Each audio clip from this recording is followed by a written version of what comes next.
Presentarles el día de hoy un trabajo que venimos realizando en Perú en el marco de nuestro proyecto de agua global con inversiones por servicios de cuencas. Voy a tratar de ser bastante concisa porque por los tiempos me han pedido cerrar en 10 minutos, entonces voy a tratar de darles el mensaje central en ese tiempo. El mensaje central de nuestro proyecto es un poco ver el lado positivo y tratar de compartir los beneficios de la naturaleza. Y en ese sentido hemos trabajado muy fuertemente con las autoridades, con el Ministerio del Ambiente, que ha incorporado dentro de su estructura una oficina, digamos, que tiene la denominación de incubadora de mecanismos de retribución de servicios ecosistémicos hídricos. Entonces, el objetivo un poco de la incubadora es que a nivel nacional se puedan promover inversiones efectivas para restauración, conservación y aprovechamiento sostenible de los ecosistemas y los servicios ecosistémicos que nos brindan. El enfoque inicial de esta incubadora es el que ha partido del proyecto y es enfocado a los servicios hídricos. Nosotros tenemos una estrategia de trabajo que está basada en esos tres ejes. Primero, en proyectos específicos, hemos hecho un análisis, un levantamiento a nivel nacional de Perú de iniciativas muy locales de mecanismos de retribución por servicios ecosistémicos hídricos y hemos detectado que de las 17 que habían relevantes, había una en Moyobamba, que es la Selva Norte, que era la única que, digamos, estaba funcionando de una manera eficaz, efectiva. Entonces, lo que hicimos es estudiar a detalle ese modelo y determinar cuáles eran los factores de éxito, cuáles eran las demoras, cuáles eran los cuellos de botella. Y en base a ese modelo, lo que estamos haciendo es en paralelo un trabajo de mucha incidencia en políticas públicas para que eso que ha servido pueda ser tomado a nivel nacional. En paralelo, el equipo ejecutor del proyecto, que es la organización Forest Trends, trabaja permanentemente dando un asesoramiento técnico. ¿Cuál es la experiencia de Moyobamba? Lo que habían hecho en Moyobamba es que en la cuenta del agua, los ciudadanos de Moyobamba pagaran un sol más, un sol es el equivalente a $0.3, para constituir un fondo que sirviera exclusivamente para compensar a la gente cuenca arriba, a los dueños de las tierras de las microcuencas, donde nacían las microcuencas. Entonces, siendo 60.000 familias, digamos, las que pagaban estos recibos de agua, se lograba tener un aproximado de $20.000 mensuales para constituir este fondo.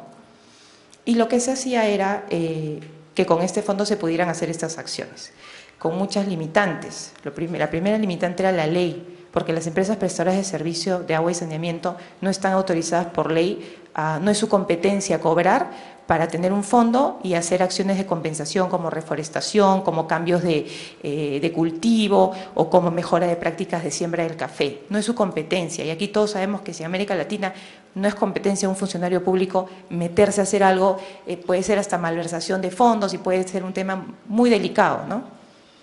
Entonces se tuvo que desde el inicio construir e inclusive sacar algunas normas especiales para exonerar este modelo, para que pudieran en primer lugar hacer ese cobro.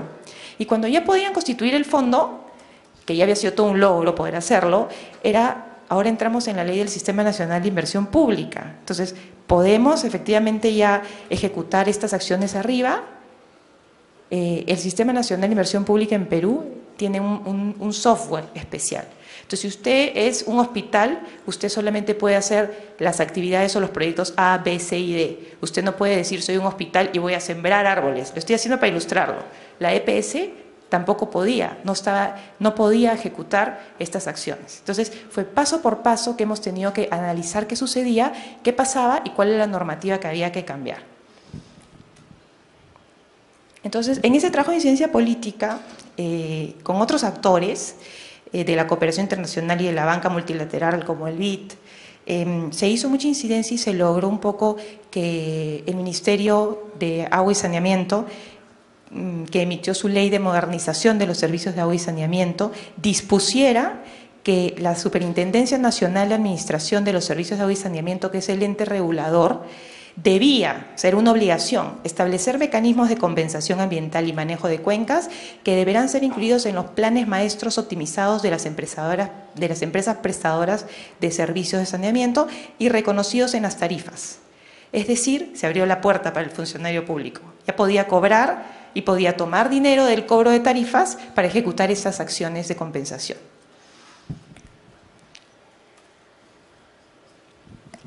Entonces apuntamos a la ciudad de Lima, porque la ciudad de Lima, como ustedes saben, tiene 1/3 de la población del Perú, es la segunda ciudad más grande del mundo asentada en un desierto después del Cairo, tiene gravemente amenazada su sostenibilidad de los servicios de agua y saneamiento y como pueden ver ahí, el principal, digamos el río Rima, que es la principal fuente de agua. Nosotros somos la única megaciudad del Perú con casi 9 millones de habitantes y no tenemos la brecha de los servicios de agua y saneamiento cubierta, pero también tenemos un alto riesgo de que quienes ya tenemos el agua la perdamos. Realmente en muchos distritos tenemos agua por horas. O sea, ni siquiera los que ya tenemos el servicio tenemos la sostenibilidad garantizada.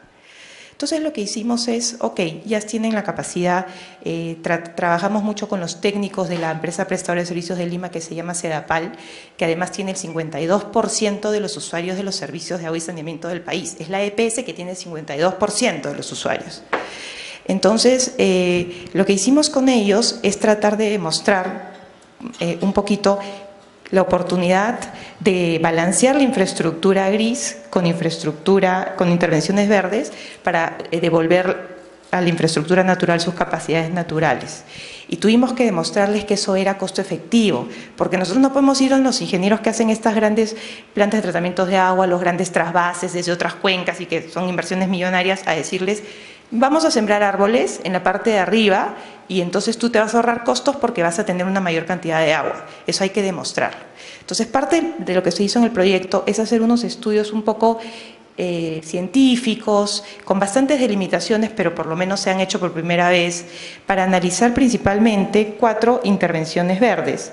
Nosotros hemos definido intervenciones verdes como acciones para proteger, restaurar o mejorar los ecosistemas de cuenca y los usos sostenibles de suelos en una cuenca, con acciones que reduzcan amenazas como a bosques naturales, restauración de humedales, mejora de capacidad de filtración de pastizales, mantener el ganado fuera de las fuentes de aguas superficiales.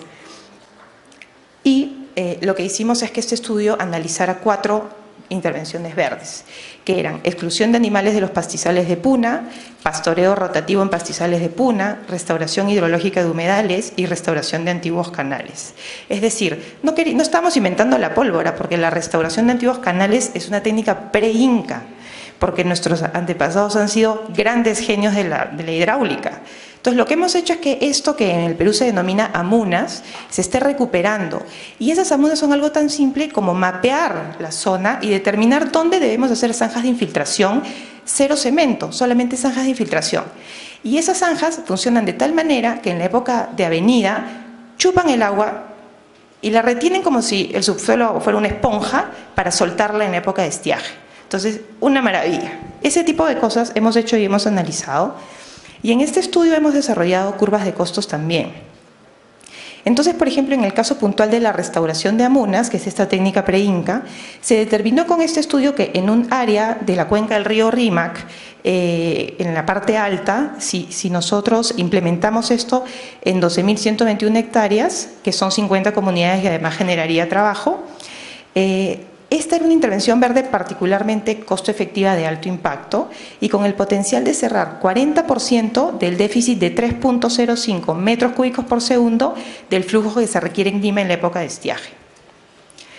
Uno de los escenarios de desarrollo de los 4 proyectos mezclados, los que les comenté anteriormente, de intervenciones verdes, también reduciría el déficit de caudal en un 0.69 metros cúbicos por segundo a un costo aproximado de $2 millones por año.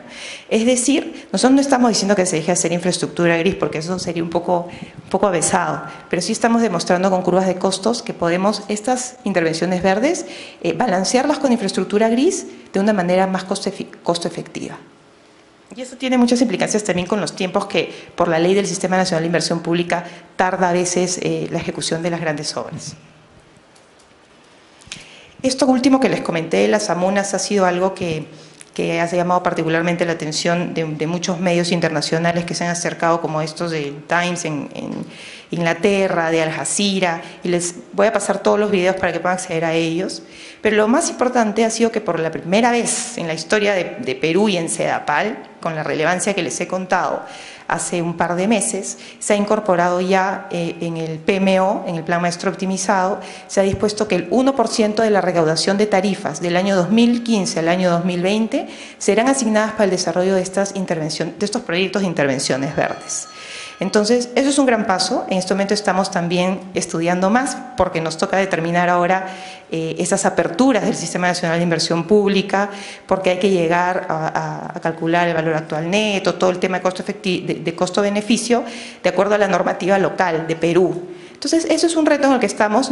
Hay que poner en números esto y que también la gente del Ministerio de Economía y Finanzas lo diga, bueno, sí, ok, puedes tomar ese estimado para decir que eso representa tantos más metros cúbicos de agua y eso con tanto representa tal menos costo, ¿no? Entonces, en esos esfuerzos estamos actualmente. Y eso es básicamente, quisiera compartirles más, el tiempo no me lo permite, pero voy a tratar de dar videos y más información, inclusive el reporte de cálculos estimados de estas intervenciones verdes, que creo que les pueden ser de interés. Y muchas gracias por su atención.